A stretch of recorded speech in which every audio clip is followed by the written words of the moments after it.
हनुमानाचे पंचमुखी स्वरूप का आहे? रावणाच्या सर्वात शक्तिशाली भावाला अहिरावणाला हरवण्यासाठी हनुमानाला हे अज्ञात रहस्य वापरावे लागले. रावणाचा भाऊ अहिरावण हा पाताळ लोकाचा राजा होता. तो काळ्या जादूमध्ये अत्यंत निष्णात होता.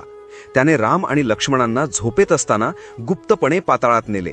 हनुमान राम आणि लक्ष्मणांना वाचवण्यासाठी पाताळात पोहोचले, पण अहिरावणाला मारणे जवळजवळ अशक्य होते, कारण त्याचे प्राण 5 वेगवेगळ्या दिशांना ठेवलेले दिव्यांमध्ये दडलेले होते. एकाच क्षणात 5ही दिवे विझवल्याशिवाय अहिरावणाचा वध करणे शक्य नव्हते. त्यामुळे हनुमानांनी 5 दिशांना तोंड असलेले पंचमुखी स्वरूप धारण केले. ह्या पंचमुखी रूपामध्ये प्रत्येक मुखाचा एक उद्देश होता. वानर, गरुड, वराह, नृसिंह आणि अश्व ही 5 रूपे वेगवेगळ्या देवांच्या अखंड शक्तीचे प्रतीक होती. पंचमुखी रूपामुळे हनुमानांनी एकाच क्षणात 5ही दिव्यांना एकाच फुंकरीत विझवले. यामुळे अहिरावणाचा वध झाला आणि राम लक्ष्मण मुक्त झाले. Download ShareChat.